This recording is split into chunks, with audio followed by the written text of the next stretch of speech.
Welcome to the Natural Reward Podcast. I'm your host, Owen Gilbert, and today we'll be talking to Dr. Komi German on diversity, equity, and inclusion, or DEI initiatives. Komi is a research fellow at the Foundation for Individual Rights and Education, FIRE, and author of Diversity, Equity, and Inclusion Policies in Academia, The Faculty's Response, which was her dissertation at UC Riverside. I first stumbled upon Komi's work while I was preparing to write a diversity statement. I found Komi's dissertation to be well-balanced and highly illuminating to the issues relevant to DEI. I'm very excited to have Komi as my first guest. Komi, welcome to the Natural Reward Podcast. Thanks, Owen. Happy to be here. I guess the first thing I would like to ask you is, what are you doing right now in your current position?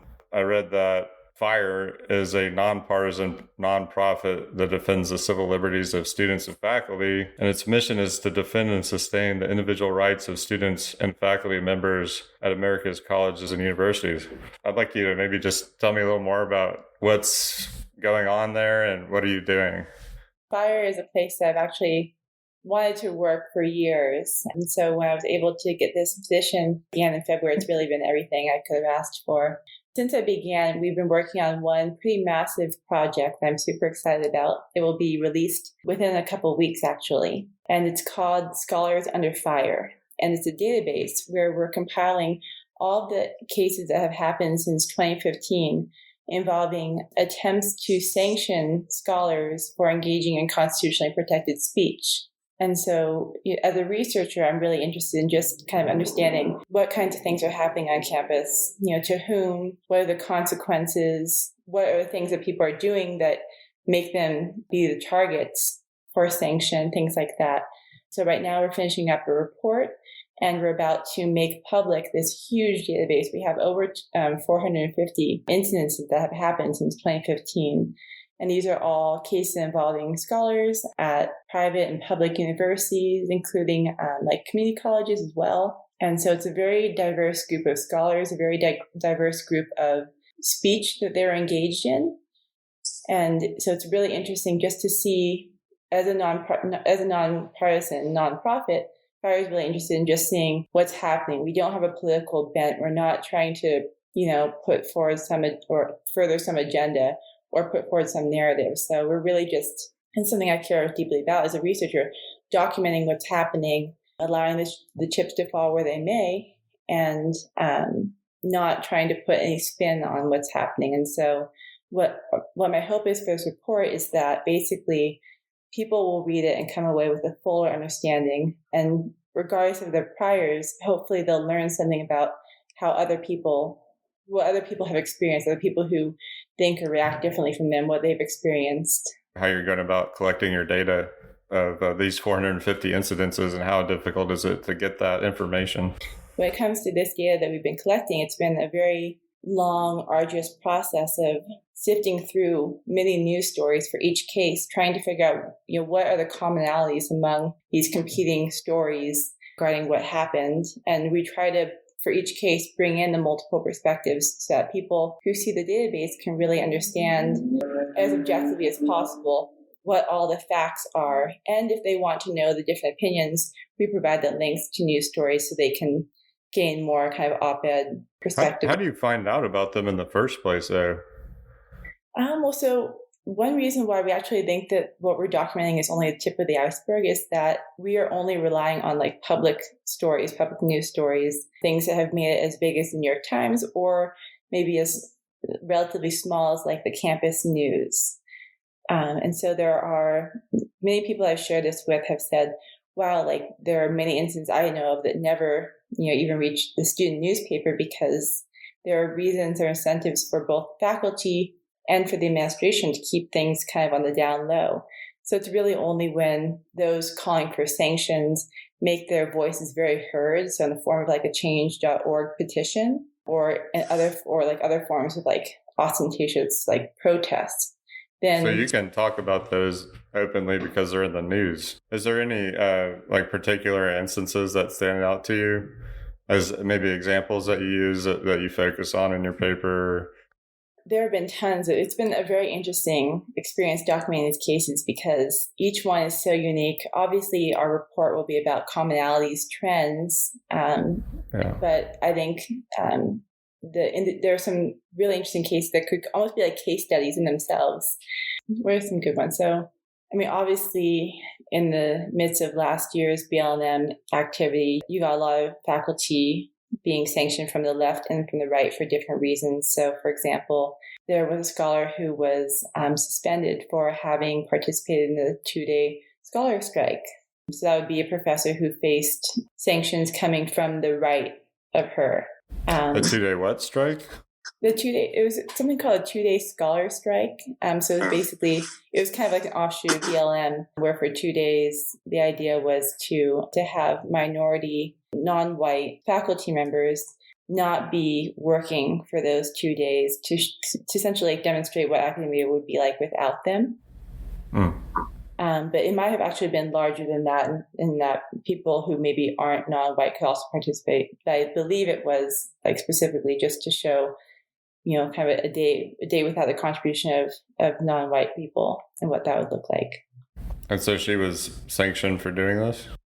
Yeah, and so that's one example of something pertaining to BLM where this was somebody who was engaging. That's like you're not going to work, right?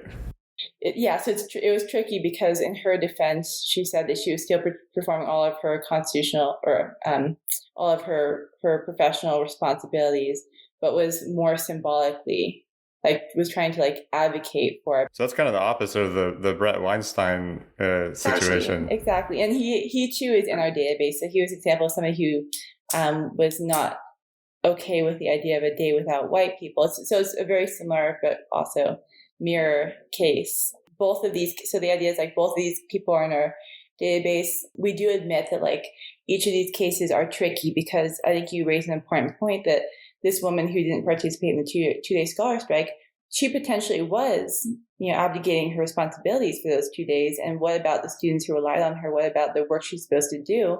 She didn't, ask for those days off necessarily. So these cases are all very tricky. And what we do when it comes to documenting these cases, is that we basically try to present all perspectives on the incident. We don't really make any per se judgment call in terms of where we fall. Obviously, some cases actually have directly involved fire, so our perspective is pretty explicit. But overall, we just try to present. Here's an example of a professor who, by all of her own accounts, is saying that she was sanctioned for engaging in constitution-protected expression. It's a very controversial issue. There's a lot of gray area.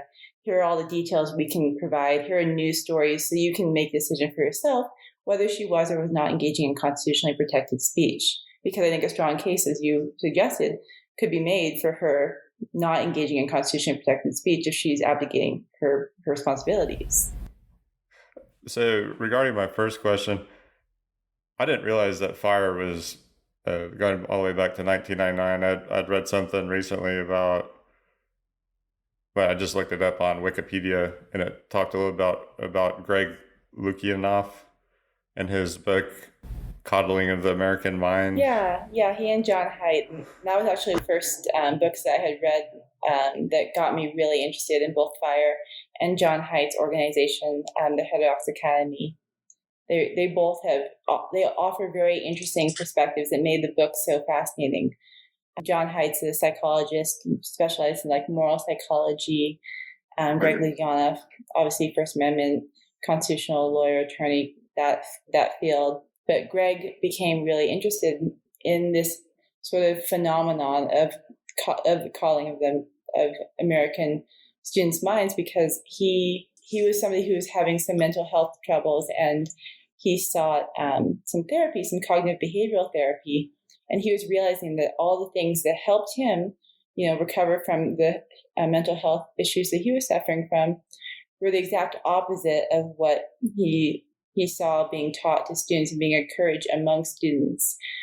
Patterns of thought that are dysfunctional, that cognitive behavioral therapy is designed to address and to help change, were being promoted with vigor. And that's something that was very alarming to him. And he kind of woke up John Haidt, or really encouraged John Haidt to co-author this book, which became a national bestseller and has been very well, controversially received to some extent, but overall very well received.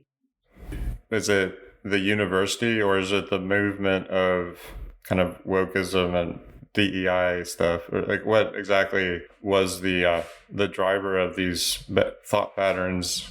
Yeah, so I think it's both a combination of administration or administrators expanding, becoming more bureaucratic, and wanting to have more authority over how campuses function, and wanting to meet every slight need that students may have, and encouraging students to kind of go to them. And so having students becoming increasingly reliant on administrators, and then students also increasingly, particularly after 2015, coming to believe that words have a level of physical threat that students in the past haven't really perceived. And obviously we've heard, the idea that like words hurt, words can be more painful than fists, but like for students to really be saying things like speech is violence, even when that speech isn't actually calling for violence. So the rhetoric has changed over time. And it's even gone further, right? By saying silence is violence.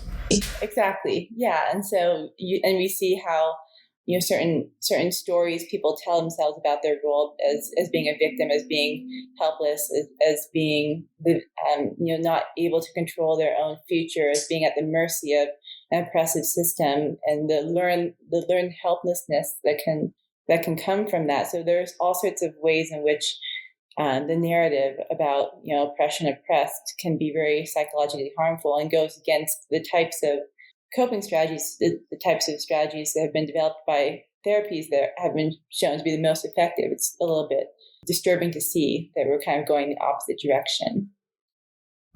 It's a little bit Orwellian, isn't it? Like, war is peace, freedom is slavery, ignorance is strength, stuff like that, right?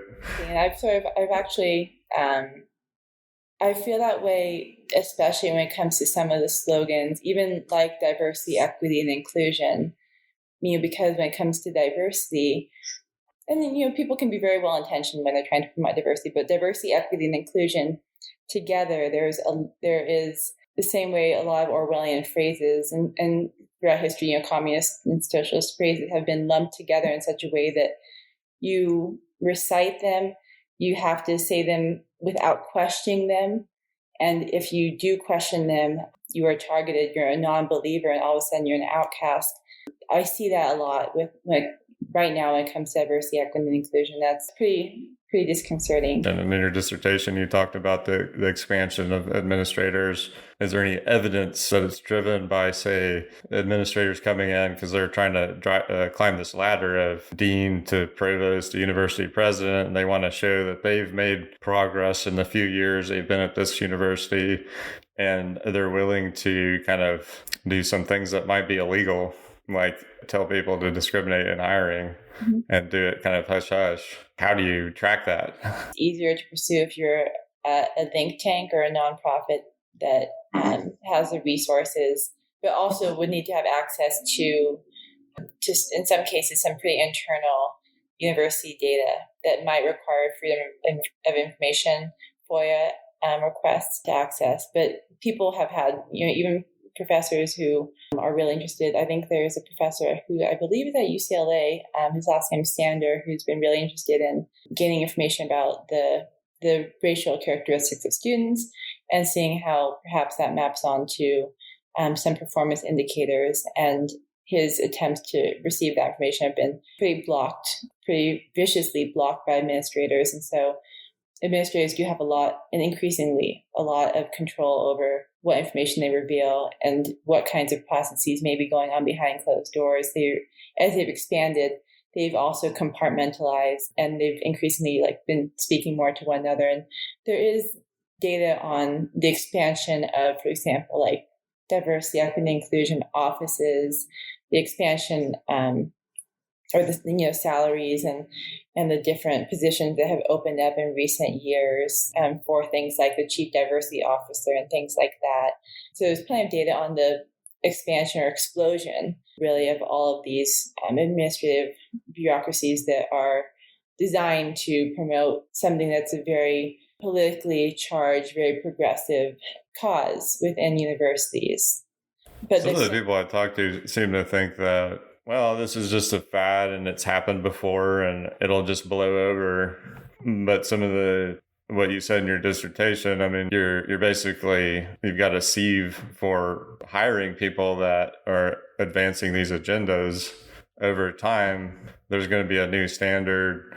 So what do you think about this idea that, I shouldn't say anything because it's just a fad, it'll go away? Do you think that's an appropriate response to this? I can see why people would say that, given that there have been many different types of fads over the years. And certainly I have to be humble in that I haven't lived through academia for many decades to see the different fads that have come and gone. So there might be some validity to what they're saying.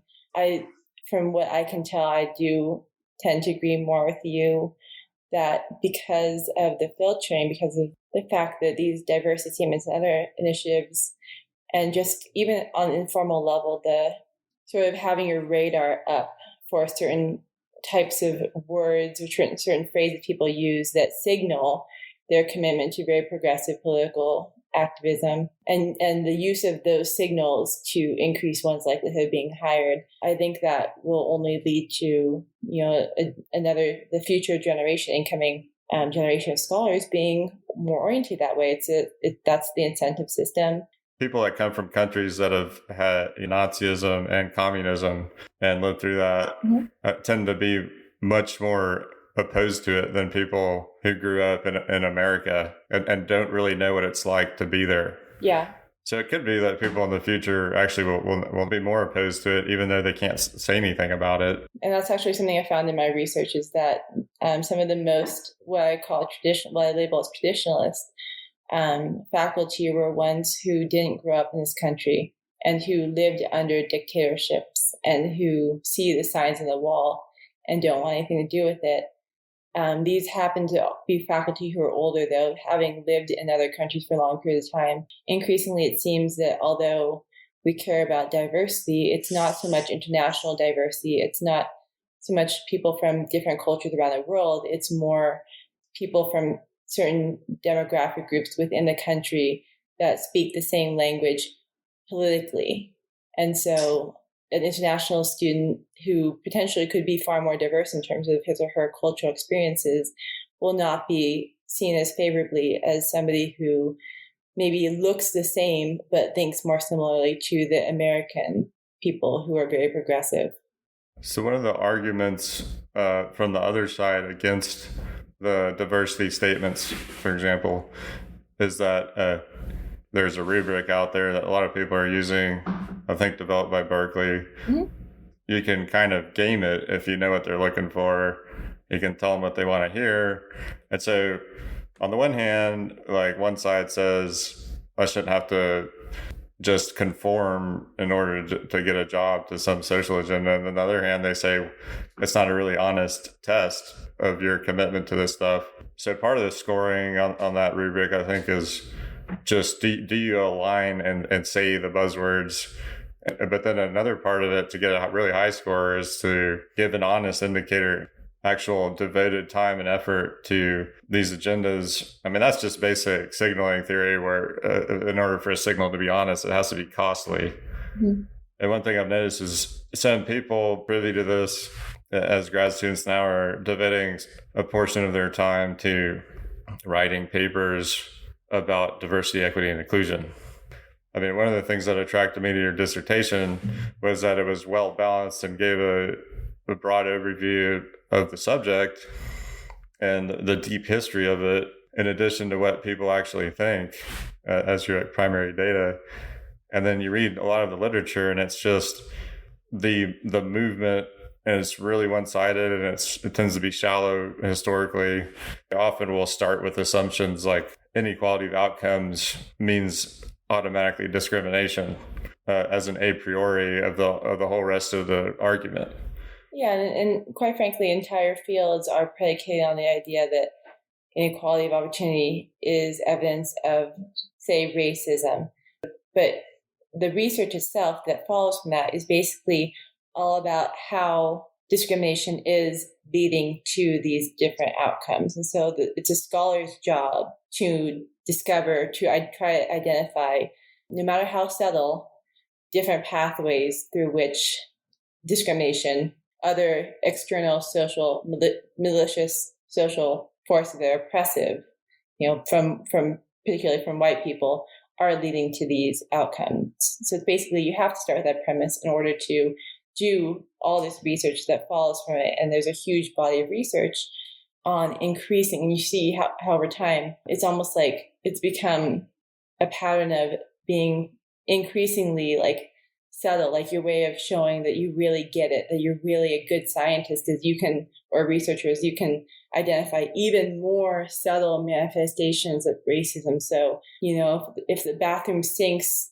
with like the automatic soap dispensers don't, come out as quickly for people with different colored hands, like that's another way. So obviously these are really very subtle ways that potentially like discrimination manifests or like might affect people psychologically. And so the idea is like you're rewarded the more subtle, the more reasons you can identify that other people wouldn't even think to identify. And so that's why I think the scholarship has become increasingly focused on these microaggressions or other sort of systemic things that are very, very vague or subtle or potentially inconsequential even, but that can somehow be traced to disparate outcomes. You're a better researcher if you make these connections that other people haven't made. And that just contributes to the increasing vocabulary, specialization, exactly, jargony, academic tone to this, to where you get to a situation where a normal person comes and tries to read it and doesn't know what the heck they're talking about. And you have to be a quote unquote expert to understand it. Mm-hmm. And when you find it makes it harder to disentangle it all and realize like, okay, well, this is where they went wrong. Mm-hmm. But that happens in all sorts of academic fields. It's especially problematic when early in a field's history, somebody doesn't see a major flawed assumption in a whole approach, and it takes 40, 50 years for somebody to realize it. And then that's why you have scientific revolutions, because there's a whole field of research and journals devoted to something, especially with something like this. It's so politically motivated. But there is, I guess one could say, the potential of an upcoming revolution in the field, because at some point people have to stop and realize maybe we need to take a step back and rethink our premises, rethink the assumptions upon which this field was founded. But I don't know that would be the case in some of these very, as you say, politicized and socially relevant fields and topics, because there is at present, and I don't think it's going to change anytime soon, an incentive to produce things that feed the narrative. And the narrative being that, disparate outcomes are the result of malicious social forces, which is the job of the scholar to identify. And you're rewarded for doing work that is increasingly, in some ways, trivial in terms of like what the variables you're actually measuring are. So one thing that's interesting about this situation, though, is that you're working for an external think tank or nonprofit, I guess, and it's a check on the science that's funded by government money. It's a check on the academics. And I would think that in this realm where it's so socially relevant and a lot of people are thinking about it and there's these external checks, you're less likely to go for a whole long time without some people pointing out the problems with it, as you and other people are doing. So that gives me a little more hope.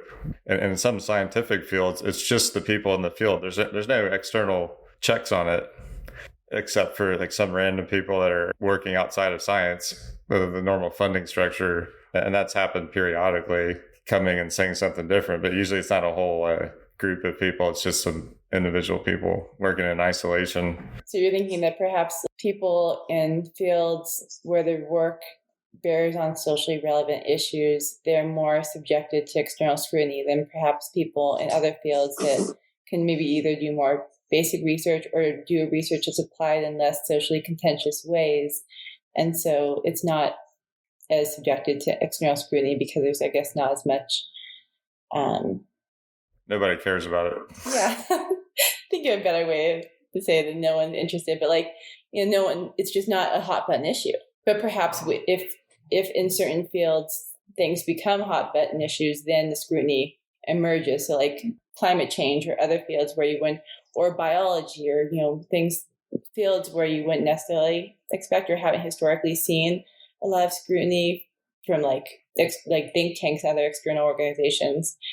As social issues climb into those fields, you might see more scrutiny. So, I mean, I have two experiences in that realm, and one is in my field of social evolution, and then others more broadly, the theory of evolution. I've been working on both topics. Mm-hmm. In the field of social evolution, I've done some research that's questioning major assumptions. That's a situation where I've had trouble getting anybody to empathize with my approach because everybody within the field approaches it in the same way, mm-hmm. which is basically assuming that complex traits are simple and can be analyzed with these simple models of a single gene, and you're not looking at the whole complex network and thinking about interactions between different genes and the historical way that they evolve. The different warring camps in that field are arguing heatedly, but they make the same assumptions. Yeah, the old saying is something like, why are academic debates so heated? It's because they're so unimportant or something. But in my more broad research, this recent paper I published on natural reward, mm-hmm. there is an external check, which is that people care about the theory of natural selection, evolutionary theory, mm-hmm. especially the religious folk or the intelligent design movement, mm-hmm. or just they don't think the theory of Darwinism captures everything. And so you have to kind of get to some of these really fundamental theories where you have like people external to science caring about it. And so when I published that paper, I had some people interested in it more so than some of my social evolution work, where it was just tough for anybody outside the field to get it or care about it. Yeah. And so I've felt that if you can't get other people in a conversation that care about it, that are external to the field, it really helps in making progress toward one of these revolutionary type shifts. When you have this, what you're talking about, going towards a authoritarian structure to the entire system, what you're doing, I think that's essential. Yeah, I think I'm admittedly a little bit mixed when it comes to external forces, just because it's hard for, and even at FIRE, there are obviously people within FIRE, or have been people within FIRE who have an axe to grind, and they they try to infiltrate a field or criticize scholars because they have priors. They're very deeply and ideologically agitated by work, and they're engaging in confirmation bias and motivated reasoning the same way scholars on the other end are. And so they're coming from the outside, but not with the goal of changing things to be more objective, but just coming from the outside because they are ideologues the same way people on the inside are. And so if you're infiltrated from the outside by people who are as ideological as you, if not more, I don't know whether the consequence of that is that the field ultimately becomes more, scientific, more objective, or just becomes, just a political battleground where you're just fighting for power as opposed to actually fighting for what the truth is. And so, for example, if you were to publish something, it's maybe more on the side of something that the people who are very fundamentally religious would appreciate with regard to like how Darwin might be mistaken. Like you might get people who are really supportive of you, but it's not necessarily because they really care about truth of science. It's more that they have felt threatened by the idea of evolution explaining things that they believe, the creator could explain. And so they're just on board with their research, not from a scientific perspective, but from, an ideological one. So what I'd say to that is that the intelligent design folks over at the Discovery Institute mm-hmm. actually read my paper, had an insightful commentary, like they understood what I wrote and they said it in their own words. Mm-hmm. And they said, this is what we agree with basically, and then this is what we disagree with. Mm-hmm. And they actually broached the issues that I talked about, and they recognized that I had novel arguments. Mm-hmm. And that gave me a chance in the part that they agreed with to have interestingly, a different way of saying it, which is always nice to hear somebody understood what you're saying, appreciated that you're saying something new that even though they've been critics for a long time, they haven't thought of these criticisms. Yeah. And obviously, because I'm actually an expert in this field and I have a new theory, I have a different perspective on what the shortcomings of the former theory were. Mm-hmm. And those stand independently of what my new ideas are. Mm-hmm. And then on top of that, they spoke to what my new ideas were, giving me a chance to respond mm-hmm. and say why their rejections of it were wrong. And so that kind of conjecture, refutation, intelligent discussion is what science is all about. And in contrast, the actual evolutionist, most of the responses I got were just knee-jerk, straw man, mischaracterizing. You know, a lot of this stuff that I've seen in the DAI literature I actually empathize with, of gaslighting, the constraints of language, and the way people can dismiss arguments outright. I can see some commonalities there. So I'd like to switch a little bit and just talk about you and your background. I was interested in what got you interested in this, because I read your dissertation. I was very impressed by the writing, and it seemed like to me that you're very motivated on this topic, and there had to be something in your past that got you interested in this. I mean, to have that level of motivation, maybe just give a little history of like how you got to this topic. Sure. Yeah, it's something that I almost felt like I couldn't not write about. Like there's no other topic I wanted to do my dissertation on. There was no other method I thought was more suitable. It was more, needed. And I thought that I was really well positioned to conduct this research. What was your major originally in college? And then undergrad, it was like developmental psychology that I was really interested in. That's like the research I did in the lab. Then it was like personality psychology during my gap year, and then it became social psychology toward my dissertation years. And in my training, it was more, social psychology combined with public policy, combined with politics and sociology. So very interdisciplinary. But I think my interest in diversity really began when I was in my first year of grad school, and I was applying for something called the National Science Foundation Graduate Research Fellowship Program, or NSF-GRFP. And this is something that is available for any PhD student who doesn't previously have a master's and who's in certain programs to apply to. It's a really excellent opportunity. It's the best funding, to my knowledge, that any PhD student can get. And so here I was in my first year of grad school. I was spending it was the summer before actually I began. And I spent the whole summer preparing my application for it. And Did you know what you wanted to do at that point? I had a project that I didn't end up pursuing long term, but it was a compelling project. And the research statement wasn't as difficult for me to write as the personal statement was. And I realized that I didn't like the way that I felt about myself when I was writing the statement.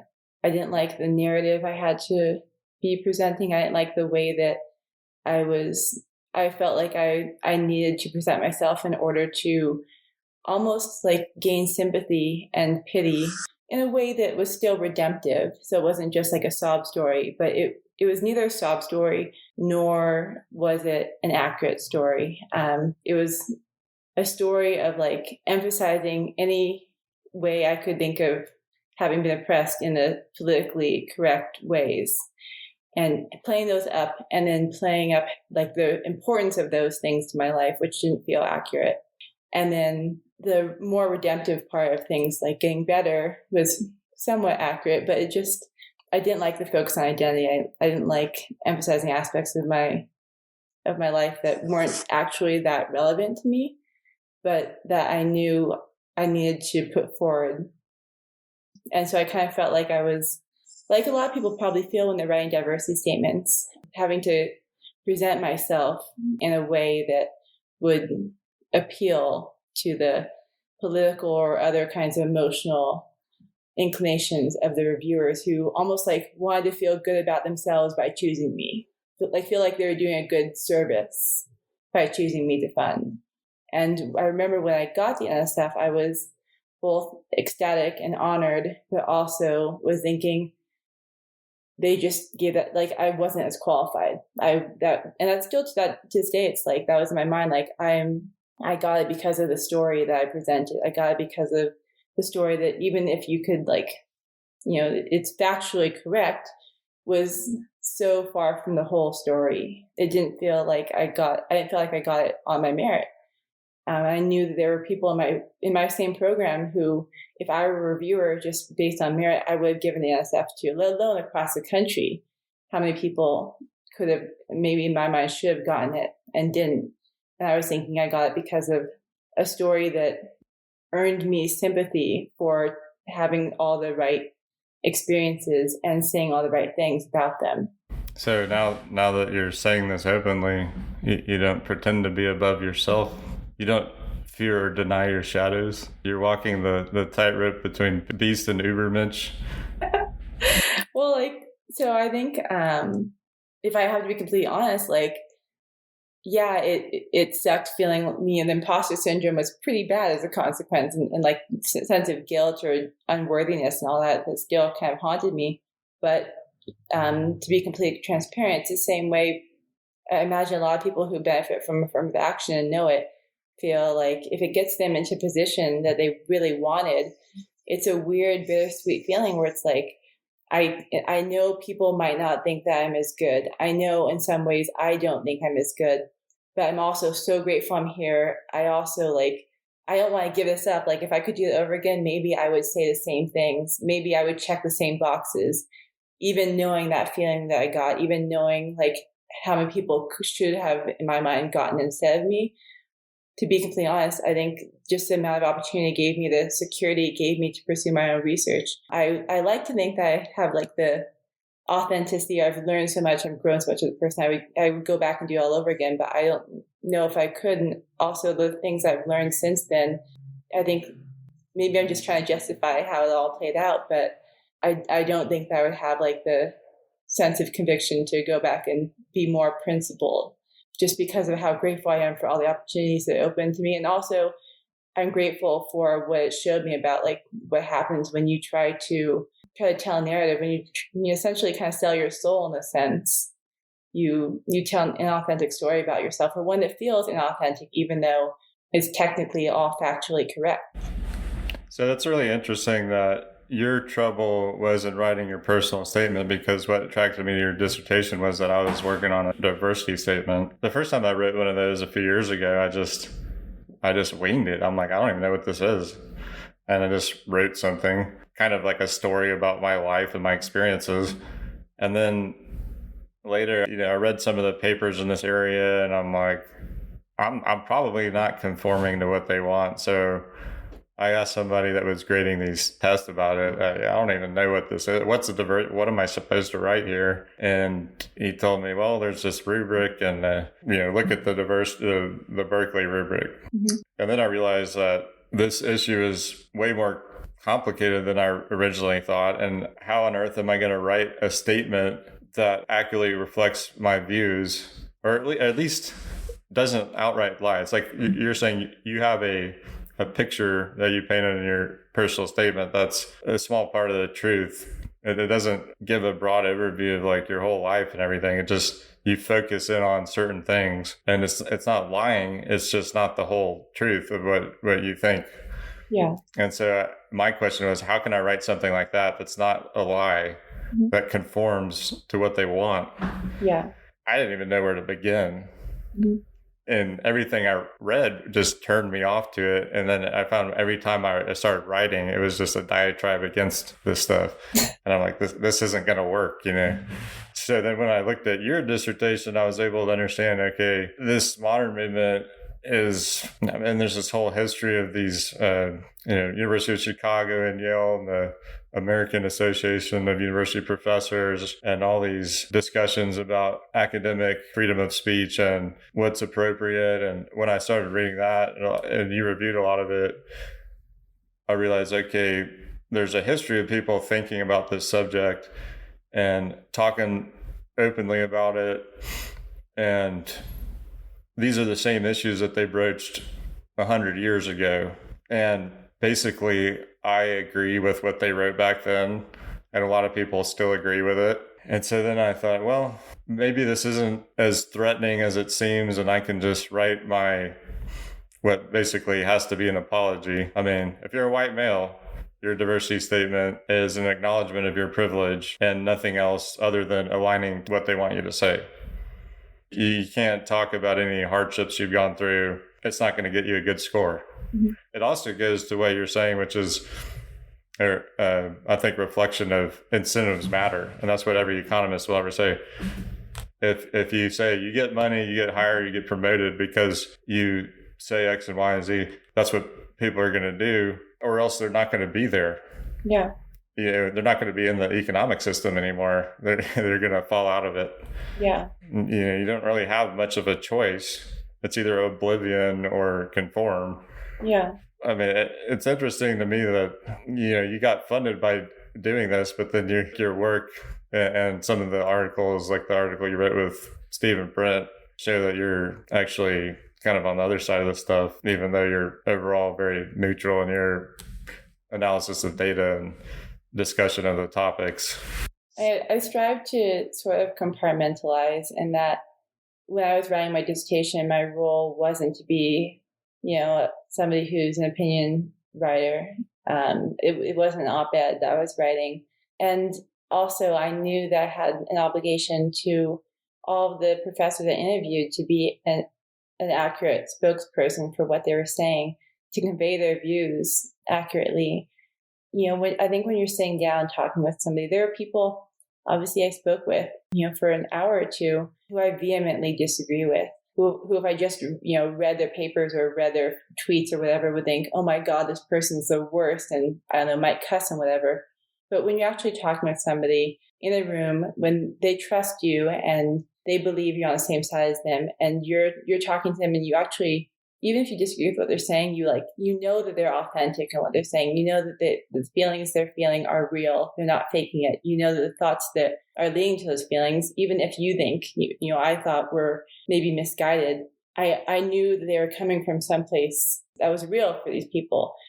And I think, when I get in different modes. And so when I'm talking to somebody I disagree with, it's like, no matter how much I disagree with them, I still empathize with them, and I still want to, if I'm in a position of, where I have a professional responsibility to understand them, I don't want to strawman them. I want to do the exact opposite. I want to express their views in the ways that they would say, wow, yeah, that's exactly what I meant, because I think that's just my responsibility.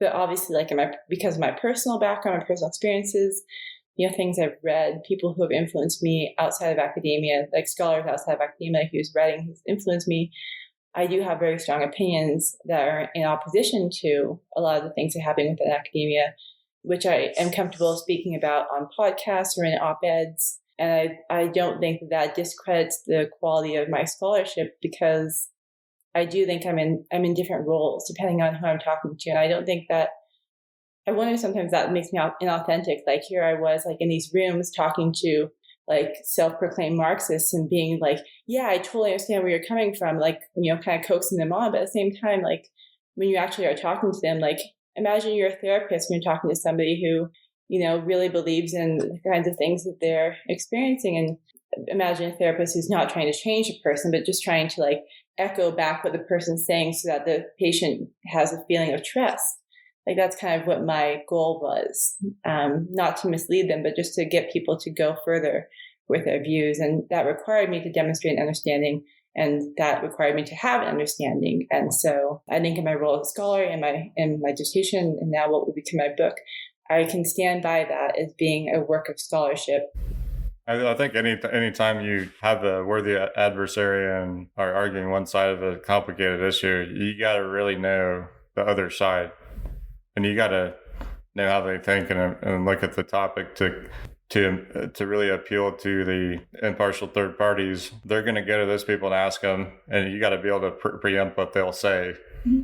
And you got to know how they think. And a lot of people don't ever get to that level of understanding both sides of an issue because they're just in one side of it. They don't understand the way the other side looks at it. And that's one of the, on social media, Facebook posts, I constantly see people I know arguing to their own side. Mhm. They'll have some reasonable arguments, and if you're neutral, but then it gets polarized, and they're not, because they then will say things that go too far, and they know it'll appeal to their own side. They don't make their valid arguments that would appeal to somebody in the middle. And that's always what you have to do with a complicated issue like that. And I think, I did feel like with your dissertation, I would have myself wanted to see maybe like a little more of like an opinion at the end, but it's not. I mean, because you demonstrated command of both sides of it, and well, you saved that for sequel works, which is fine too. But like, I kind of like a punch at the end. Yeah, I care a lot about the setting, the context, and my dissertation / book. I didn't go there because I didn't want to insert any position in that context. I didn't want to have people come, and as a consequence of other things I've written or said, people could come back and like read my dissertation and try to discredit what I say. But it's different to like in the same book to include that opinion at the end. So is your book any different from your dissertation? I restructured it a bit. I did add a few analyses that I didn't have space. I mean, my dissertation was pretty long as is, and so there were a few analyses I wasn't able to run on more deeper philosophical differences between the four categories that I was able to include in my book now. I don't end by inserting any opinions. I just instead end by sharing some pros and cons of each approach, each sort of ideology. But I really, really, I felt like for every single sentence of that dissertation / book, I thought about how different people could critique it from different sides. And I thought that inserting any opinion at the end would make all of that work somehow not nullified, but I don't know. I feel like I'm almost like I've given up. Like by the end, I'm like, you know what? I don't even care anymore. I don't care about how this side sees me. I'm just going to stick it to them. Like I put too much into like not having the mentality where like in other settings, talking one-on-one with people, podcasts, op-eds, in some cases, even, through fire sort of cases that I'm involved in, like you can get a sense of maybe me being more traditionalist in terms of my orientation. But that book, it's like, I don't know, I just kind of see it as like, I don't want anything in that book to have, I don't want to have written anything in that book where people can point to and say, she's not being fair. I want that book and that representation of those views to be as disinterested as possible. So my experience on this sort of thing is that when you try to remain totally disinterested and present kind of both sides and not take a firm position and really not go after particular opponents and like preempt why they're going to say certain things in response, and it opens up the ability for them to basically misrepresent what you wrote and get away with it. Now, if you're already publishing it, you haven't passed like a peer review, maybe it's fine.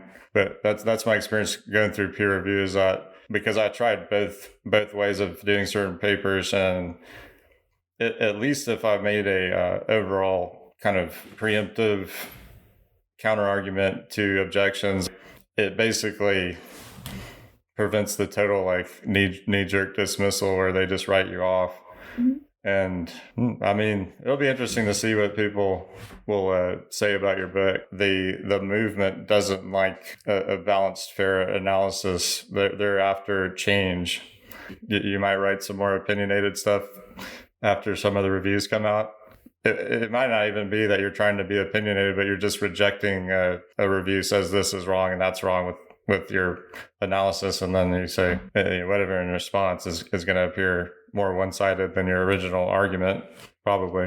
Mm-hmm. But yeah, I mean, it's also if I'm trying to be as self-reflective and honest as possible, it's also it's possibly true that I'm a chicken, and I don't want, the reason I'm not putting opinion out there is that I'm hoping that if I'm completely just like neutral and fair to everyone, that no one will come and attack me. And so maybe that's one reason why I pretend that I'm just going to be a high-minded, disinterested scholar, when in reality it's like I'm scared to death of publishing a book that people will come back and attack me over. And so I'm hoping that the less opinion or potential opinion that I put out there pertaining to this book or in this book, the more safe I'll be. Because obviously when you do put your personal opinion out there, there is that level of criticism. So I don't deny that might be a motive. And, I like to say to myself, at least, and to other people, that my goal is just, I have these 4 ideological categories I identify: the radicals, the advocates, the pragmatists, and the traditionalists.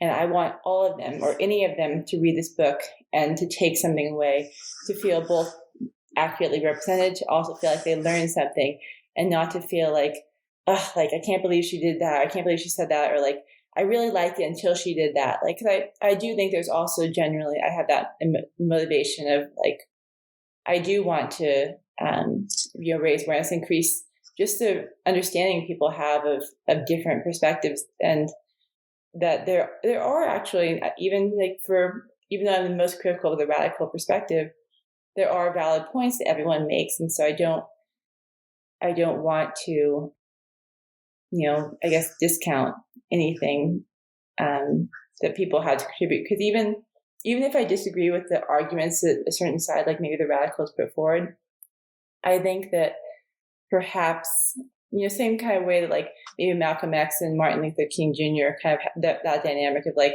you might disagree with the means, you might disagree with the rhetoric, you might disagree with the movement, and its sort of goals. But it did start a conversation and maybe brought things in a better direction, maybe did make people more receptive to Martin Luther King's message. And so like, I do see like a place for really all 4 of these groups, even if I disagree vehemently, with one of them. I still think that they have a valid role to play, an important role to play in academia. And if I could use a magic wand and change academia, as critical as I might be of some radical arguments or radical scholars in general, I wouldn't wave my wand and get rid of them. There's this debate right now about teaching critical race theory. Mm-hmm. And I looked at the website of the FIRE, and one of the recent news articles on there was about the Nebraska, some legislation about outlawing the teaching of critical race theory. And I've heard, I think I was on the Fifth Column podcast, they were talking about whether you should teach it. And I think the opinion of even some of the critics of it is that who are promoting free speech is that you shouldn't outlaw it, because you should be able to critically discuss critical race theory. And that's my opinion also on intelligent design and creationism. A lot of evolutionists say, oh, we shouldn't teach that. We shouldn't talk about it. I don't think that's the right approach. I think it should be the intelligent design movement, by trying to pick holes in the theory of evolution and look at its assumptions. That's all good. That's what scientists should do. Mm-hmm. And then on top of that, the creationist worldview is the dominant paradigm guiding research in natural history before Darwin. Mm-hmm. And it was basically the guide for research at the time. And people were doing data collection and funding works of science. You might not call it science, you might call it pre-science, but it produced data that allowed the origin of a scientific approach to the subject. Mm-hmm. And, you can discuss how Darwin had 12 to 15 arguments comparing the 2 theories, and why did one explain the same data better, and how could you look at it from that other way. And you basically, and he said this himself, there wasn't a single point in his whole book that you couldn't have a perfectly valid argument on the other side of the issue. And you had to look at the whole corpus of the subject to see that one side of it seemed to explain the evidence better than the other one, and that it would be a guide for future research. And there's no single smoking gun piece of evidence that supported one side over the other. And that's often the way it is in science. Yet when you talk to scientists, they often look back at it as if, oh, that was obviously correct. So to get back to what you were doing, you are looking at 2 sides of the issue, and maybe you weren't making a persuasive argument for one side, but I do think that overall with something like this, like at some point, the whole reason you're doing it it's because you have some views on it, I would think. Mm-hmm. I mean, that's your motivation. I mean, it sounds like you weren't comfortable with what you were doing. So that's one of my questions about how you got into it was you mentioned, okay, you're doing this NSF pre-doc application and you got your statement there, but were you already thinking about doing diversity, equity, and inclusion type of research at that point? Or did that come later?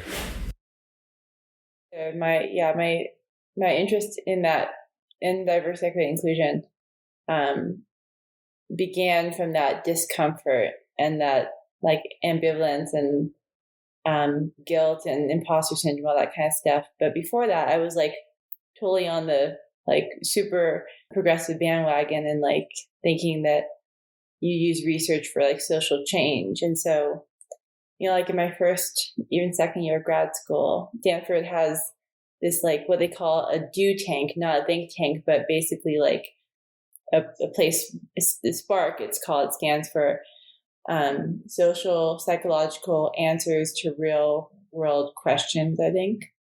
And so it's a do tank where like they take all these questions that like I thought were just the coolest questions, and they provide answers I thought were just the coolest answers. And that was what I wanted to do, was like be in a position to just like solve the world's problems using social psychology. And only gradually over the course of my training did I realize that like the questions I was asking were so charged. They had so many preconceptions. They were so laden with preconceptions that any answer you would get wouldn't potentially like do anything other than just like be gratifying to your ego. I became like very cynical and very disillusioned by the idea that like I really actually knew what the problems were that I was so determined to solve, like that I so badly wanted to be in a position to solve, and realizing that like I actually don't understand the questions at all meant that I actually have no idea how I'm supposed to come up with any solutions, which means like how worthless can you feel as a social psychologist if you're like, dang, there goes everything I hoped I would accomplish. There goes all the self-esteem I was hoping I would. That's interesting because it's pretty much exactly my experience in grad school. Mm-hmm.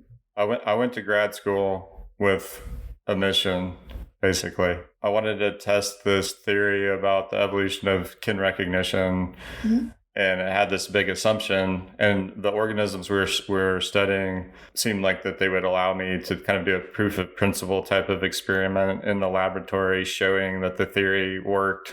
Mm-hmm. I was like you in the sense that there was a question undergirding the whole thing, and I wasn't comfortable going into it not knowing whether that was totally correct or not. And I was a little uncomfortable with that. So then I tested that assumption and found it to be wrong, basically, which is that there's these particular type of mutants that exist in natural populations that drive the evolution of kin recognition. And I actually was the first to go out and look in nature and find these organisms and look for these mutants that are kind of like cancer cell type mutants. I couldn't find them anywhere. Mm-hmm. So I'm like, I'm not going to set up a whole PhD dissertation based on this assumption if I can't verify it in nature, even though they could produce them in the lab. Yeah. And the experiment I was thinking about doing was going to be kind of high tech, appealing to modern fads in experimental evolution. It was going to be integrated between genomics and evolutionary biology. Mm-hmm. And I could have done it. And in fact, after I did my work, people did the experiment that I was thinking about doing, mm-hmm. and showed the proof of principle to a degree enough to get it published and kind of advocate the idea, even though it was wrong. And they couldn't actually really prove it. Yeah. And it wasn't until I came up with an alternative theory that explained the existing data better. And basically those two papers were published at the same time, I think, mm-hmm. which was my alternative theory and also the proof of principle that I originally wanted to do. Somebody else did it. Mm-hmm. Mm-hmm. But my whole graduate career was like you in the sense that early on I had this a total like crisis. I don't know if any of this stuff is correct. Mm-hmm. And I had to dig real deep into the foundations of the theory and to really understand the history of the subject and all sorts of topics, mm-hmm. to get a grasp about it. at the same time, when I'm doing this theory, I had to produce some data that would get me a PhD. So I kind of transitioned my work to be more asking basic questions and not trying to prove some big theory, and then working on the theory on the side, which actually was like half my time probably. I guess there's a sense in which my dissertation was neutral in the sense that I produced data that was, asking these basic questions. And then I had one section of it that was kind of the early draft of my theoretical paper. In the United States, we have, I don't know how long it took you, but like 6 years, something like that. 5 years. 5 years, yeah. I know in UK and some parts of Europe, they do it in 3 years. I mean, that works for some people, but I don't think it really lets you go through a sort of crisis and come out of it with a totally new perspective. It's not enough time. It's like you only have time to do your data collection and like pump out a dissertation. So some of the people I talk to that come out of that sort of program are like, I don't feel like I know anything. I didn't have time to like think about anything. And then others are perfectly happy just not thinking, about real core subjects, just churning through it, and their careers launch, and they just, maybe at some point after they win a big prize when they're old, they're like, oh, now I want to talk about some fundamental subject. And because I won all these prizes, people ought to listen to me. But then they're too old to actually like do the work to understand it. And you see that a lot. But one of the things that you mentioned in your dissertation was the implicit bias hoopla, which I thought was an example of maybe a fad. I don't. Would you categorize that as a fad? Oh, certainly. Potentially the biggest fad in psychology. Yeah. My first year at Yale, 1998, the first welcoming ceremony, they did the implicit bias test on the audience. It's like you tap your left leg, it's like an image of white and good, and you tap your right leg if it's black and bad. Or then they switch it up, and people don't slap as quickly. And I was sitting there thinking, like, the whole like dark light dichotomy goes back to good and evil. Night is dark. Darth Vader is dark. He's a white dude in a black outfit. Yeah. It doesn't mean you're racist. The very first day of English class, that's all he talked about was this experiment, and I dropped that class. I said, I'm going to take history for my writing requirement. Well, especially when you were in college, it was brand new, and it was like it was like becoming a fad. It was the new thing. By now, it's like there's plenty of research criticizing it and sort of, discrediting at least the rhetoric that emerged surrounding it. I think one of the things you mentioned was the data on, you educate people to their implicit biases, and does that make them less biased? And it sounded like the answer was no, that they actually react to it negatively like I did, and they don't like being told they're biased based on this really simple experiment, and then it didn't have the desired effect, right?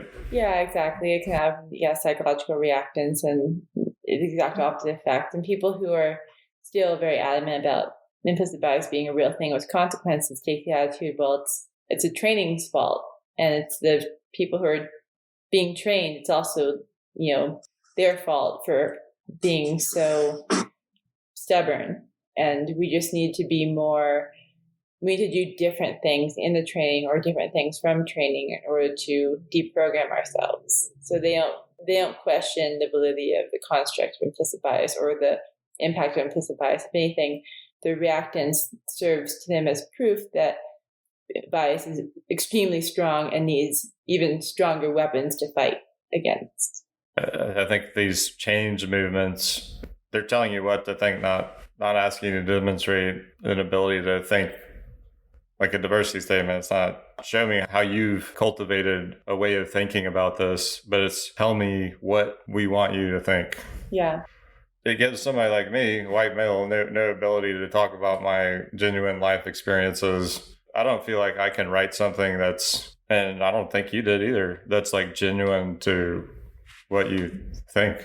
Yeah, I think, so like one of the questions you asked earlier was like kind of what group of people will have the hardest time in today's climate on campuses. And basically, in my mind, it's contrary to popular opinion.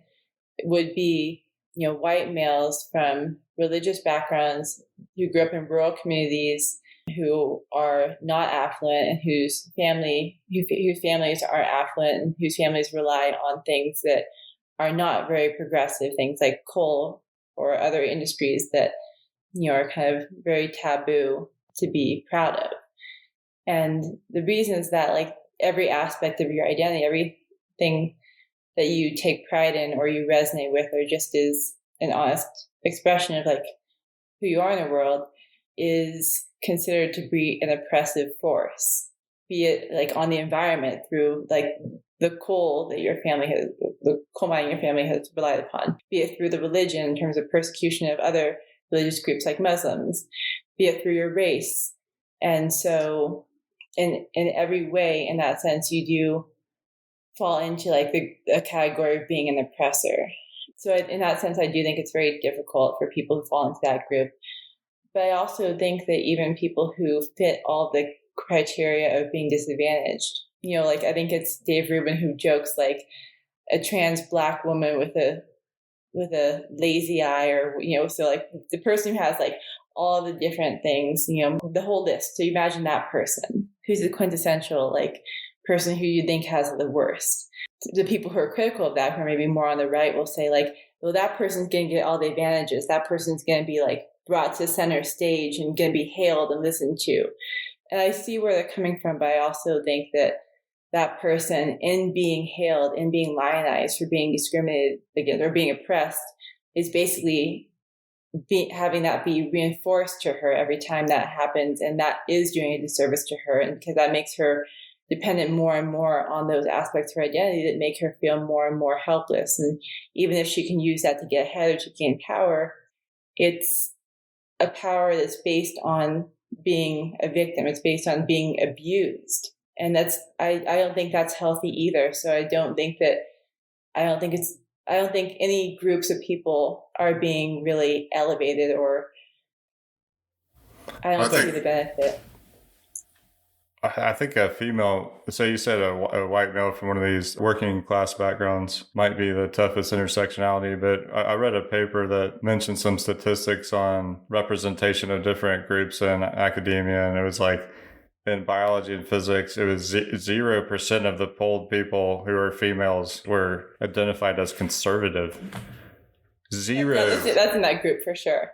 %. Mm-hmm. I think it might be even tougher to be a white Christian working class background female in academia, because it's your family background who says a female is supposed to be a wife, and it's not on the agenda for them to be a biologist studying beetles or something like that. That's so foreign to their friends and their family. Mm-hmm. I mean, one of the things I wrote in my diversity statement was people from these backgrounds that were socially, they're not permitted like by their social surroundings to do these works in basic research. They need more influence from their advisors to actively, give them that extra support psychologically, mentally, that you can do this, you belong here. Because I know from personal experience, my dad's a professor. It's tough enough. If you got somebody that can talk to you about it, that's got your back. And it's really important to have those people that give you advice when you're questioning yourself, or give you the pep talk. And people that don't have that from their friends or family need some extra support just in those ways. Yeah, I think it'd be really tough to be from a conservative background as a female. If you really have those conservative values, yet you have an interest in some scientific subject.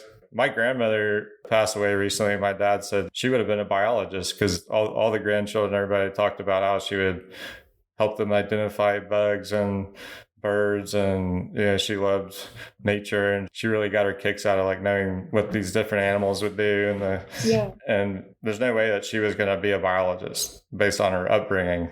No, that's a really interesting point. I really hadn't considered that. I think you're onto something, where being a female, a conservative female in those fields, you're not getting the support from your family, nor are you getting it from those around you in your professional context. Yeah, I guess like maybe if you were in one of those fields, perhaps being conservative wouldn't be brought to bear on your work. Like maybe you could get by like without anyone knowing it, even if they know you're conservative, you might not have to like talk about or have that be something people are concerned about to the same extent as maybe they would be if you were in like the social sciences. I almost feel like if I were a conservative like woman thinking about what field to go into right now, I would imagine like going into a field that doesn't bear on, political or social issues would allow me to protect myself a little bit from being scrutinized or discriminated against on the basis of being conservative. Leiter 2019, I think he's a lawyer. He suggests writing a statement for those who are opposed to it. Quote, "I decline to supply a statement that constitutes illegal viewpoint discrimination in violation of my constitutional rights." I guess I'm wondering, cognizant of the way they're grading these things and that you're basically forced to write it a certain way, should anybody actually do that? And is there any legal, do you know of anything going through right now in the courts, or is anybody going to look at that and be like, I better not give this person a bad grade because if I do, this might be a reason for a legal dispute?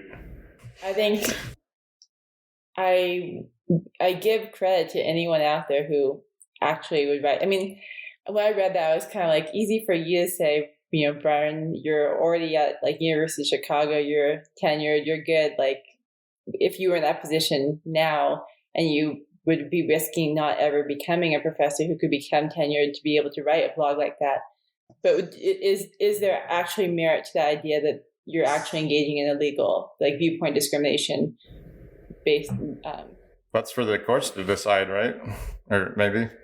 It depends. I think the evidence of the candidates' demographic characteristics changing so drastically as a result of the evaluation of diversity statements, that could be evidence that could be used to show that the diversity statements are being used to discriminate, are being used to give preference to certain people on the basis of demographics.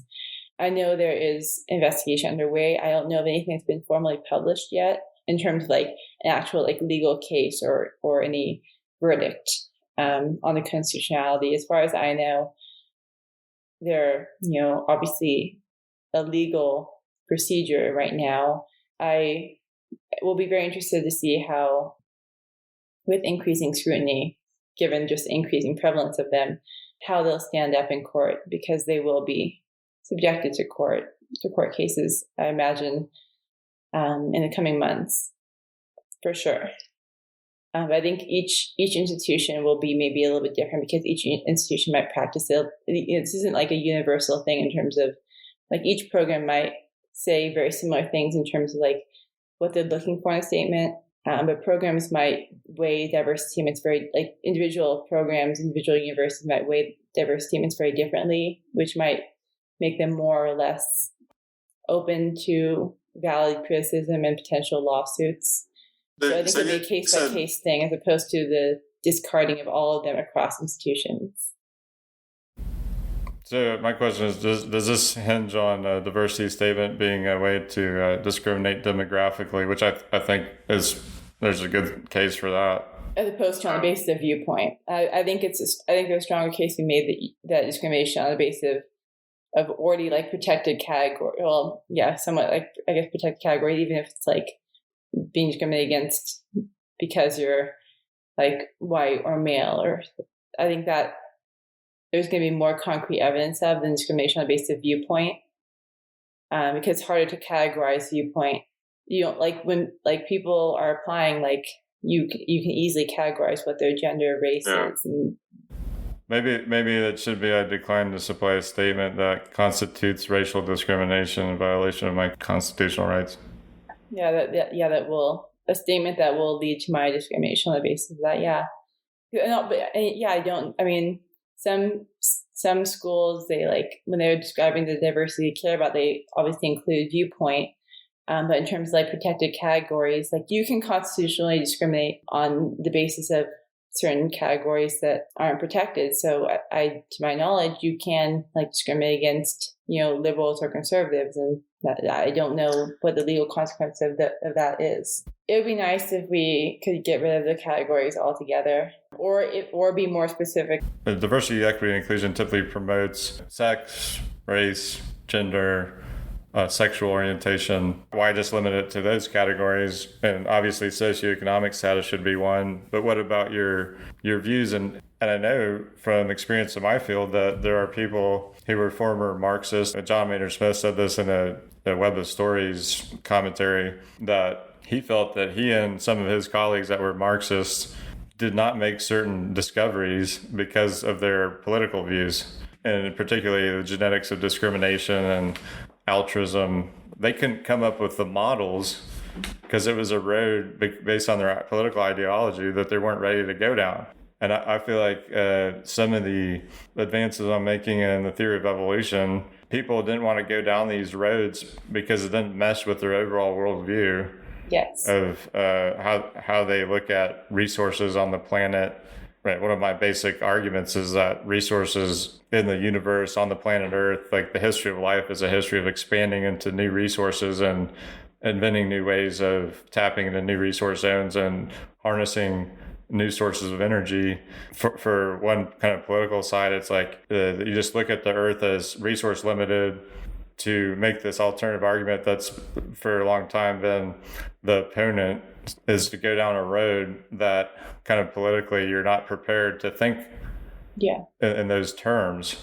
Yeah. And so for me, it's like, looking at some of these surveys, I mean, I mentioned the one about 0% of conservative females in biology and physics. Mm-hmm. 11.3% of males identified as conservative. This is from Gross and Simmons, 2007. Mm-hmm. In business, 12.7% of males and 42% of females identified as conservative. Mm-hmm. So it's like all those females that didn't go into biology, they're doing business or whatever. Yeah. But I looked at your sample. I think none of them identified as conservative. Yeah, there were a couple that didn't identify or were independent. There's a lot of moderates, but I feel like if you're going to be inclusive and you're going to talk about historical disparities and discrimination, I mean, I see colleagues that constantly post about political stuff on Facebook and they integrate it to their actual research in biology. Of course. I think if you're doing that and you're conservative, there's going to be some bias against you if you're expressing conservative viewpoints. Yeah, absolutely. No doubt. That's why some have posed the question, not necessarily advocated for, but posed the question that perhaps there should be some kind of an affirmative action or preference given to applicants who are self-identifying as conservative and who maybe in their statements express how their conservative views will allow them to offer a unique perspective that's underrepresented and is needed. So I asked you if there was one person you could talk to from the past, who would it be? And you said Nietzsche. Nietzsche is definitely a very unique, very profound thinker who I do feel like a lot of the ideas he conveys are things that I obviously, never coherently wrote or expressed, but had enough on my radar that when read, I could identify and think, yeah, that's what, I get it. Like that resonates with me. Those are the thoughts I almost had and wish I had. I think he really resonates with people that are doing difficult minority opinion type of work in science. He just really understands the mindset of people in academia. He gave up his professorship because he felt like he couldn't do fundamental, important work as a professor of linguistics. Yeah. He willingly, at an early age, gave up his academic post. I think he got his professorship when he was 24 and he was around 30 or something. He gave it up and just lived on a pension, like pretty poor for the rest of his life, and economized and just did everything to work on his philosophy. I think he perfectly understood back then the constraints of being in the Ivory Tower, the sort of incentives that are there. Yeah. that people, they're not incentivized to raise these big questions. And then they often react really negatively against people who are doing something fundamental. It transcends time, what he identified. I mean, also, much as like diversity, equity, and inclusion stuff, it's like, it's not just about things happening in like U.S. institutions or in the social sciences. It's a manifestation of a far deeper human nature, sort of, or human instinct. It's happened throughout history, which is maybe why people say, oh, this is just a phase, because they've seen these things happen over and over again, just in different forms. And he looked at why these things were happening as opposed to what was happening, like the gossip almost, so like the little superficial details he was less concerned about than the overall patterns, overall thinking that was leading to these little sort of disputes that were superficial and gossipy and the kinds of things that fill our news every day. One quote is the height and width of the Tower of Science have grown to be so monstrously vast that the philosopher is that much more likely to become exhausted before he has finished his education, or let himself grab a hold of something and specialize. And so he is never at his best, never reaches a high point in his development from which he would be able to look over, back around, and look down, or he gets there too late when he's already past his prime and his strength has started to fade. That reminds me of what you said earlier about like programs, PhD programs, that only 3 years. I think he perfectly understood that to do something great, I mean, you have to go at it when you're young and vigorous, and you've only got so much time, and you have to have a long goal and work on it over time. That's the sort of thing that great scientists have done. Mm-hmm. And the way that we educate people today, you're basically forced to specialize really quick. Mm-hmm. And you don't get that broad command and the ability to kind of rise above the various like meaningless feuds within academic fields that just promote careers and don't get anywhere. I mean, the feuds become your life, and the specialization of the niche. You don't learn about the entire field. You learn about like, you focus on like one issue in one specific population. You continually look for more and more specifics, and as a consequence, you lose track of the universals. I think, and people think that means they're specializing, like they know so much about this one little niche area and more than anyone else does, but they don't know how that relates to other things, or how what they're witnessing in this one context is part of something far bigger. Another quote is, "Signs of nobility, never thinking about debasing our duties into duties for everyone, not wanting to relinquish, not wanting to share your own responsibility, considering privileges and the exercises of these privileges as a duty." I've always felt I was extraordinarily privileged to be able to go to the rainforest as a child. My dad would take me, and I had these experiences that nobody else had. Mm-hmm. I was alone in the jungle for 6 weeks at a time as a kid with no other children around. I had to learn how to have my own fun and not have to share it with other people. At some point when you're alone, you realize that you have to appreciate things yourself and get satisfaction from that. I think if you're doing creative work, you have to be able to be perfectly happy being your own person. But getting back to privilege, that definition of nobility, you have a privilege, but you do good with it. Yeah. And so I felt that I made sacrifices to other potential career paths to do something where I felt I had special privilege because I thought it was a duty for me to do it. Yeah. And so it's an interesting take on privilege. It's not looking at it as a negative, but if you read the literature today, it's like privilege is bad. Mm-hmm. I could have gone and done something else, and maybe I wouldn't have been as privileged in some other field. But I intentionally took advantage of what I thought was an opportunity to do what I like to do, which is explore and discover. Yeah. Now, do you feel that you were privileged in any way? Oh, absolutely. And I think that I really resonate with that more positive way of describing privilege. And I think so much of the discourse is like, yeah, either you apologize for your privilege, you're ashamed of your privilege, or you have to explicitly say, I'm going to use my privilege to help those who are less privileged. I like the idea of thinking of privilege as like you have advantages that, either like mentors or people around you, your parents, your environment has provided to you. You've used those advantages and cultivated certain skills that have made you, above average. And as a result of that, you can produce things that are above average. And you have a duty to do so if you've had these opportunities to become advantaged.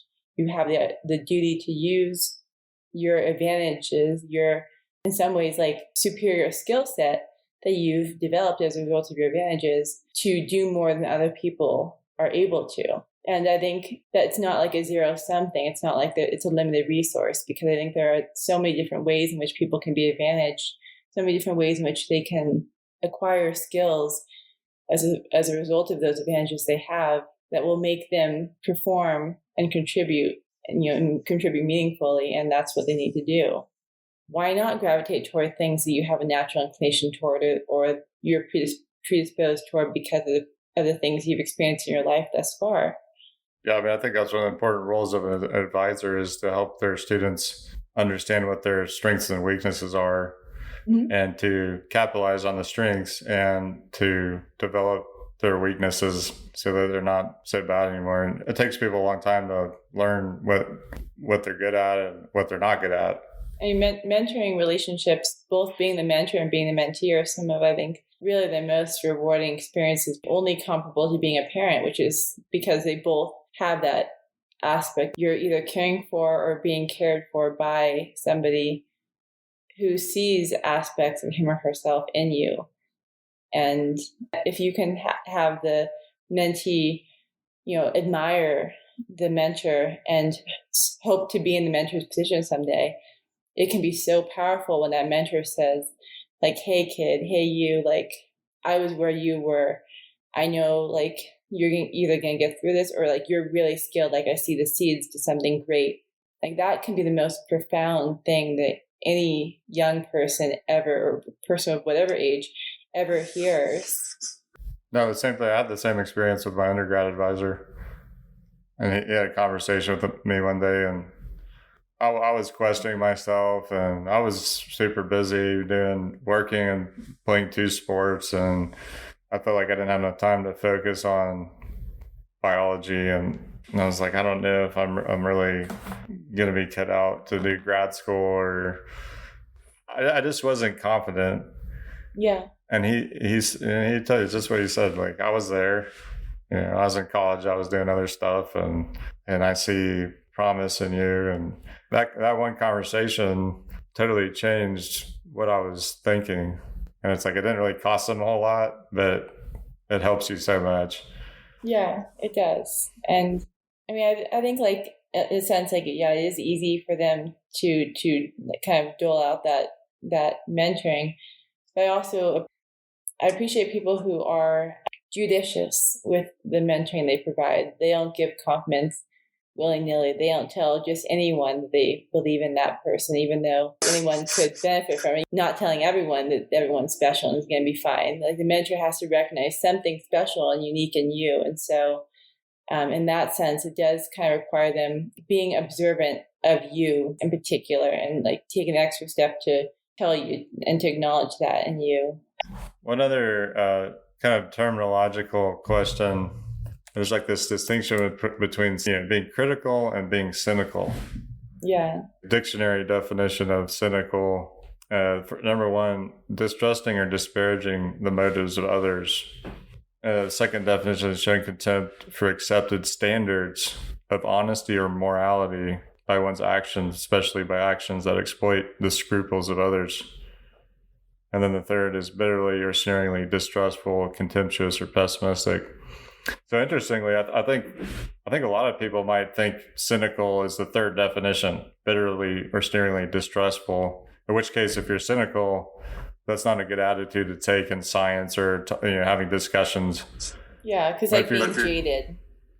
Yeah, jaded. But if you're talking about showing contempt for an accepted standard that you think is morally bankrupt, mm-hmm.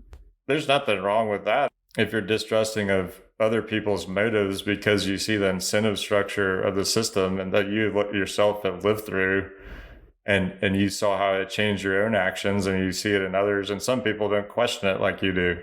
Yeah. Some people just say, oh, this is fine. If that's the way it's set up, that's the way it should be. Yeah. So in some sense, cynical might mean more like you're going after the system. It's not like a character attack. It's more an attack on like what the system has done to the character of those people. The DEI and some of that critical race theory in that sense is cynical, but either way, you're talking about the structure. The argument is about the structure. So both sides are cynical. Yeah. It's almost like if you take a position, you're being cynical. Yeah. But it's not a bad cynical. It's not like you're just jaded. You're having an intelligent discussion about the way this should be set up. Yeah. There's another part where you're saying like you're questioning the motives of others. And that's that fine line where I think that level of not just examining the arguments, but why people are making them, that you really have to know both sides of the issue. You got to have the commander of the subject to navigate that, because it's more of an assault on their basic motivations. And so you have to look at like the whole corpus of like what people are saying on a subject. And I think you went into that a little more in the paper with Brent, where you're talking about over time, those people who are bought into the system are going to have the motive to maintain it. Yeah. Yeah. And if you've been rewarded for something, and if you're just like used to saying something about yourself, you're used to saying, if you've adopted a certain persona and it's reinforced by everyone around you who you care about and who you want validation from, then like, it's not like it becomes something you sincerely believe and becomes your identity, and you're motivated to obviously uphold that, and self-verification of other people see you the way you see yourself. And just, it's self-reinforcing and self-fulfilling. And the thing is, I think people aren't always aware of their motivations. And so having somebody attribute to them motives that either they aren't aware they have, or they've deluded themselves into thinking they don't have because they have these other motivations that are so much better. It's obviously not a very popular path to go down. It's not very popular territory. I feel like sometimes you have to go there though. Yeah. Because really especially when you're getting to real core beliefs that everybody accepts, yeah, you can't avoid it. I mean, I kind of feel like people, so let's take these 4 ideological groups I described in my dissertation / book. I actually think they all have, if you keep going deeper, like into the human nature, as deep as possible, I think you can actually argue that they all have the same fundamental motivation. So despite how drastically different their views are, the views of problems and solutions and prescriptions of solutions are, at like a fundamental level, all of them are motivated have the motivation for academia to reflect the way that they think about the world, the way that they engage with the world, the way that they believe that their privilege can manifest, or they can manifest their privilege. So like the traditionalists, like they're really good at tackling issues that don't have like political implications, and they're motivated to protect what they see as like the sanctity of basic research that doesn't have to be applied. And so they're motivated because they want their privilege is like they've trained themselves into this way of thinking, into this way of performing research, and they're motivated to uphold that in academia. By contrast, maybe on the other end, the radicals, their privilege is like activism, is community outreach, is like social justice. And so they're motivated to create a university that honors or rewards what they have the privilege, the skills they've cultivated. And then people in between, like they too also, they want academia, they're motivated to have academia reflect what will reward them, what will be like monetarily or extrinsically rewarding for them, but also intrinsically rewarding because it's how they feel like they've manifested, and how they basically all four of these groups are like, I want to create an academia where I can use the skills that I've cultivated to thrive. What do you think that academia should reward? I mean, I quite frankly like the push and pull of all four of them together. I think they're a fun motley crew. They're just obviously my bias, my team, my motivation, my privilege is all in the camp of traditionalism because that's how I like to relate to the world. That's what gives me a sense of control in the world and predictability and feeling like I'm a good scholar. That's what I resonate with. And I think obviously there need to be other people who are traditionally oriented. But I will, just like anybody else in any group, will have my blind spots. And so it's nice to have people in these other areas that can fill in my blind spots, who have their own blind spots that I can fill in. And so I just don't like homogeneity. I don't like bitterness between the different groups so that they can't actually learn from each other and fill in each other's blind spots if they're basically trying to make each other blind. I like the idea of there being cordial discussion among all four of these and the push and pull between all of them. It's maybe not pleasant. It's maybe not like smooth in terms of like efficiency, like the speed at which you can maybe, identify problems and identify solutions. But I like the messiness. I like the idea that if these people are all willing to see each other as humans and see each other as people who have complementary blind spots and abilities to correct one another's blind spots, despite the messiness and the challenges, I think that's better than the smoothness of any of these groups proceeding without other ones intervening or obstructing. As much as I would personally love to imagine that a traditionalist academia would be utopia, I try to keep in mind that is what my way of looking at the world and what my strengths are. That's what I'm aligned with, and I have that personal investment in terms of like I would feel personally rewarded by that system. What's the alternative to traditionalists again? I mean, the exact opposite on the spectrum would be radicals, but we have like radicals, advocates, pragmatists, and then traditionalists, if we look at kind of on a spectrum from left to right. And you can also think of them as like maybe different personality types to make it a little bit less controversial. You want the people who are like super, super always wanting to like do more than what we currently do. And then the people who are like, we're doing a good amount right now. This is good. People who are like, I don't know, let's think about what we should do. And the people who are like, no, we're doing too much. And you can apply it to anything really. Like they're just different personality types. Like it's cool to have all those people the same way. Just in general, there are certain proclivities that liberals and conservatives have in terms of like how they're oriented toward the world. The idea that like, liberals, like they want to push forward, they want change, they want to go into uncharted territory, they want to take risks. We need people like that in study. There are also people who want to uphold traditions, who want to maintain order, who want consistency, who want predictability, who are risk averse. We obviously need people like that in the world too. We need both of them, and we need them to be able to recognize the value of one another. So that's similar to Thomas Kuhn's distinction between normal and revolutionary science. And so when you talk about some of these different categories, I tend to think that in science right now, the way the system's set up, it rewards normal science. And like all you got to do is look at the statistics. There's no statistic for innovativeness of a scientist or potential promise. The only thing you have is letters of recommendation. The mentality of dogmatism, somebody's going to give better recommendation letters to the person doing the status quo stuff usually. And they're going to say that's the novel, important thing. The way career progression works, the way peer review works, it favors just one type. which I think in your way of talking about it might be traditionalist.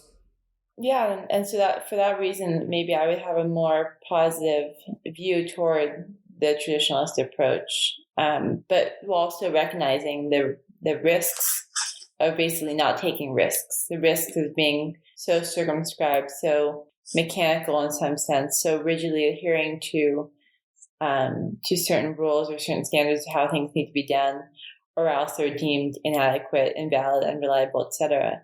I guess in my mind, there are different ways you can look at like normal science versus revolutionary science, or like maybe analogously like basic science versus applied science.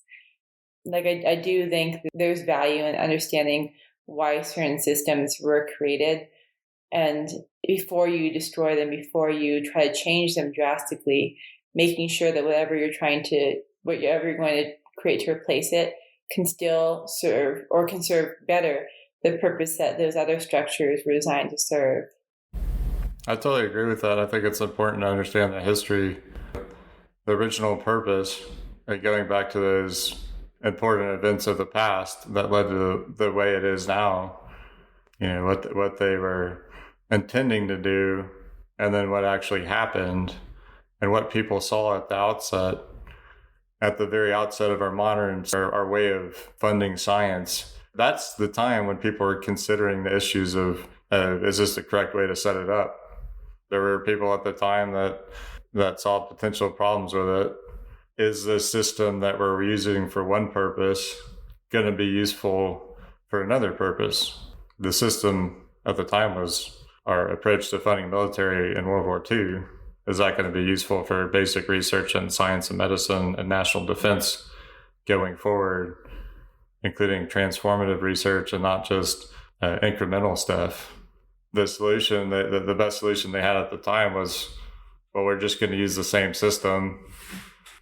And it was like, it made the United States what it is in the context of winning World War II with several goal-directed research endeavors, antibiotics, radar, the atomic bomb. But was that the reason that the United States had a prosperous economy during normal peacetime endeavors, when it was covering all sorts of new markets and non-goal directed R&D efforts that totally created new ways of doing things? In the same sense with the Darwin theory, with the way we do science, is what do we know now that we didn't know back then? It's like with Darwin, it's like we know a heck of a lot more about the basic assumptions going into his theory than now. And it's like this whole couple of centuries almost of scientific research in all areas that can inform that discussion, and nobody's even talking about it except some creationists that have their agendas. One of the big findings is that the sun is a big thermonuclear reactor. The actual long-term steps in the history of life, in the same sense, we know a heck of a lot more now as opposed to 1945 about why certain approaches to research work. And that's part of the reason I like your dissertation a lot. You went back to the beginning and revisited issues that have come up in DEI that are recurring. And my feeling on these issues is that, in contrast to the situation with science and Darwin's theory, is that those original discussions, to me, really like hit the nail on the head pretty well. And the issues they broached are like basically the same ones that are coming up again. That's encouraging, I think. Yeah. It's in some ways more like Nietzsche than it's like Darwin. Yeah, it's like universal themes that have come up over and over. All you really need to do is report the facts. I don't think there's like a whole lot of intellectual work necessary, and other than communicating universal themes and new languages and showing why these universal truths still hold today, using the available evidence. Well, at least what I try to do is like basically demonstrate that each of these perspectives, though I may resonate obviously with Chicago's statement, the AAUP, the Woodward Report, etc., that all three of the other ones, aside from the traditionalists, they do tap into sort of almost like ancient wisdom in their own way in terms of how they think about the world fundamentally, how they think about people and how people should interact with each other. Each of them offers a very distinct viewpoint. I think future investigation has to go deeper into like what these, like where these different orientations really originate from, what kinds of experiences shape them. But I think there is deep wisdom, actually, as much as I disagree with some of the other perspectives, there's deep wisdom, nevertheless, in their instincts. Can you give an example? Yeah, so one example would be the radicals. They have a sort of instinctive aversion to what they see as injustice in ways that, and a visceral, far more emotional desire to maybe seek vengeance on behalf of those people who have been abused. It is a stronger emotional reaction to perceived wrongdoing to them or to those who they perceive as being victimized or otherwise unable to help themselves. They have a stronger emotional reaction to that than the other groups do. Even like basically let's say we have 4 individuals, each one of whom is in a different one of these categories. They can all be presented with a scenario. And like the radicals will have a more intense emotional reaction to seeing the same thing. And so it's not like they're each being presented with different information.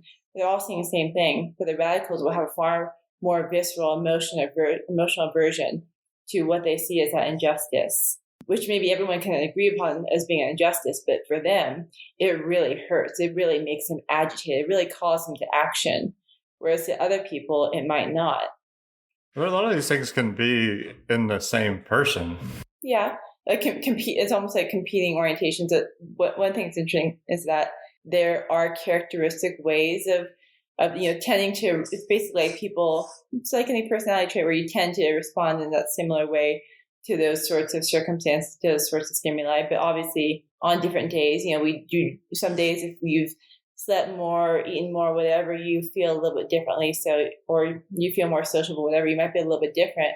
But it's sort of like maybe like a rubber band as opposed to just like an infinitely stretching string. So you aren't going to move, like a radical is not going to move between radical and traditionalist, within the course of an hour. You stay kind of within the rubber band that is like your bandwidth of how your views might shift or your feelings might shift, but it's still you. Like people can still recognize it as being you. You're going to be more likely to invest a lot of time and effort in something if at some point you've had some emotional response. You sense some kind of injustice in the world or something wrong, and you have a response to it that really motivates. I don't think there's any scientists that don't get emotional sometimes. They get a review back and it motivates them to make their paper better or to take a different tack or approach. I mean, unless you're just kind of a ground soldier where you're just committed to a movement and like you haven't done any of the thinking, but you're just like emotional and you're just going to get it done. And I do think there are some people that do just that. Sure. Yeah. They can't be distracted by the human elements of the process, I guess. I don't think you or I could be like just a foot soldier. Kick in. So, one reason I knew I wasn't really going to be a good academic and I didn't pursue academia as a faculty member or pursue tenure track positions is that like I thought I was like missing a key instinct, which is the desire to publish and the feeling of not accomplishing things if you're not publishing. It's almost like that light bulb was out for me. I like publishing, obviously in grad school is a big deal. I couldn't care less really. Like I was so, I guess you could say, cynical about the nature of research and not wanting to be part of that machine that I was like, if anything, I would rather, I just am having fun with my dissertation. And before that, I was just having fun with my courses. Like the publishing aspect was so insignificant, so trivial. And I think so people can get wrapped up in the publishing aspect of it. So the kind of hamster on the wheel, and that can become something that you become so concerned about that you stop really thinking that is kind of how the foot soldier mentality manifests, impact factor, things like that.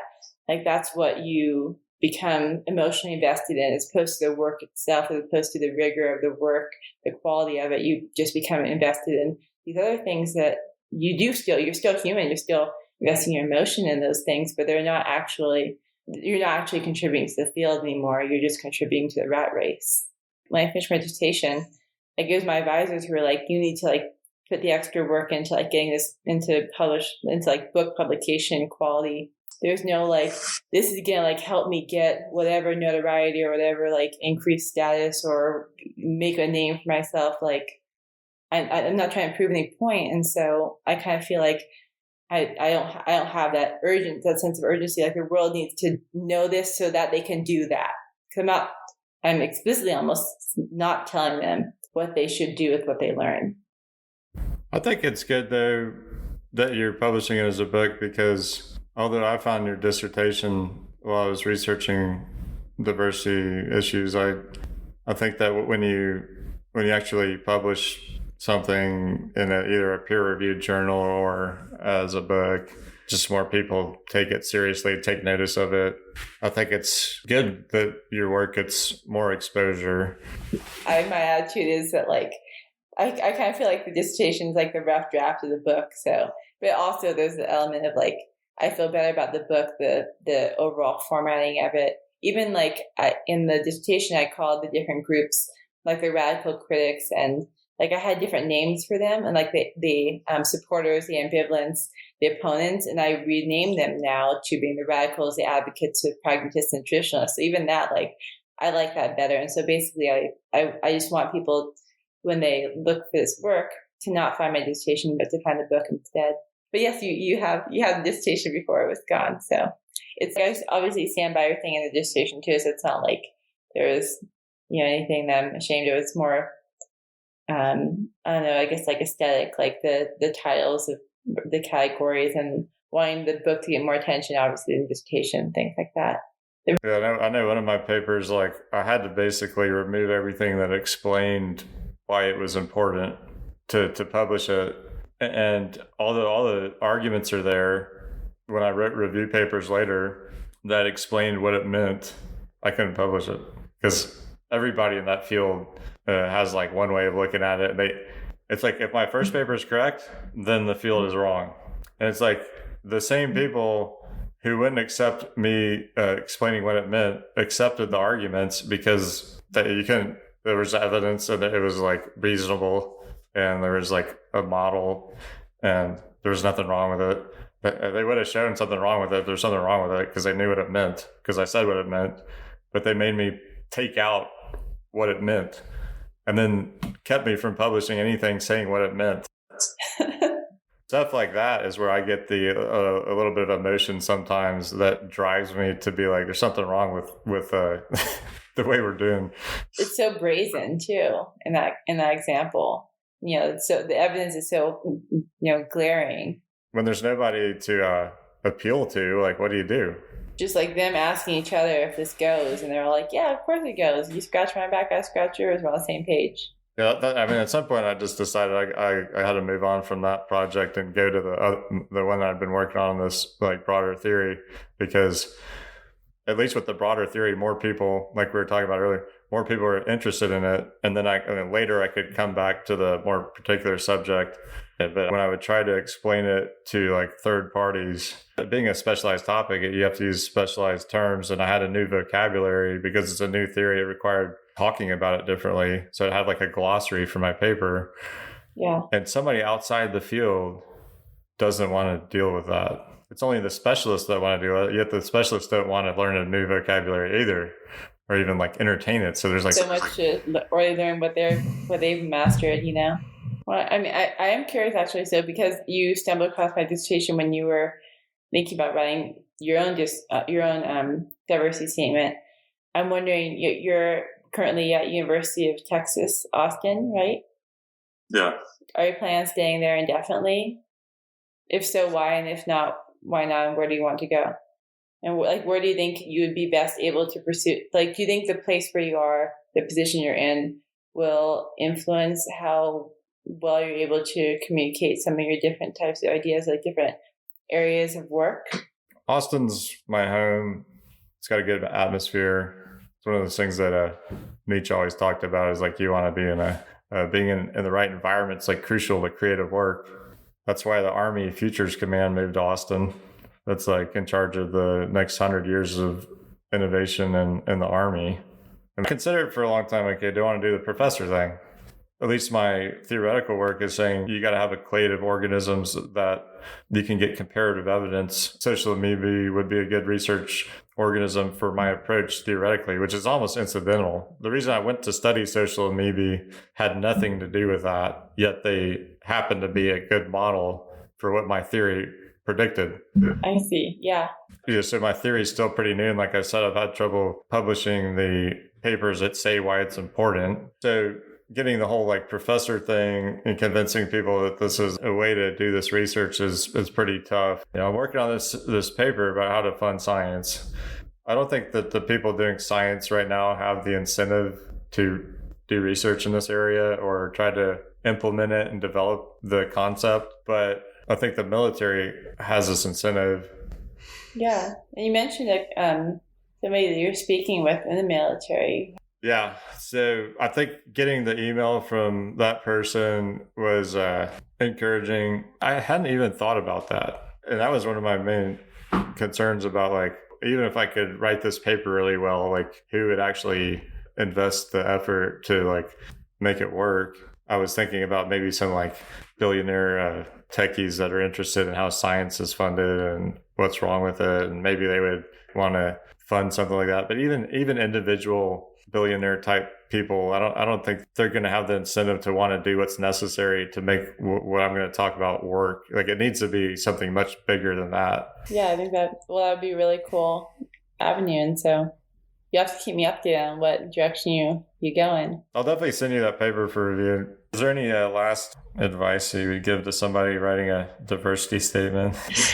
Well, so in terms of advice for people, I don't like cookie cutter advice. I don't like truisms or slogans. So I have to look at the individual and provide, kind of consulting on a personal basis. But in terms of like broad tips that do apply to everyone, so maybe like a Nietzsche universal, I guess, so to speak, you want to write in a way that you can submit your statement and feel like even if it wasn't completely accurate, because obviously you can't clear everything, at least you believe that the message you sent, the story you told, is one that leaves you kind of feeling empowered, and not in the like cheesy like self-esteem, love yourself unconditionally way, but like empowered in that like you feel like you've conveyed your experiences in a way that like make you proud of what you've done and excited for what you have ahead of you.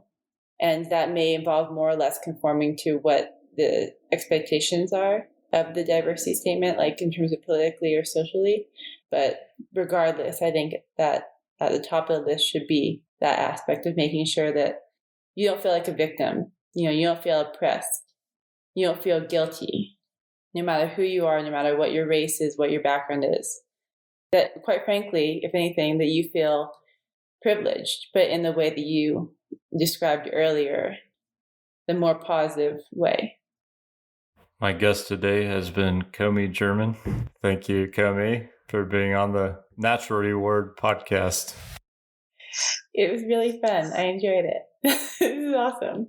Thank you for listening to the Natural Reward podcast. I was very fortunate to have Komi German as my first guest, and I look forward to having many other conversations with her and others. I must say that I had some technical difficulties in this first episode, but if you enjoyed the content, I hope that you subscribe or leave a positive review. For more information, go to naturalreward.com, where you can leave comments and find links and references. I'm your host, Owen Gilbert. Thank you for listening.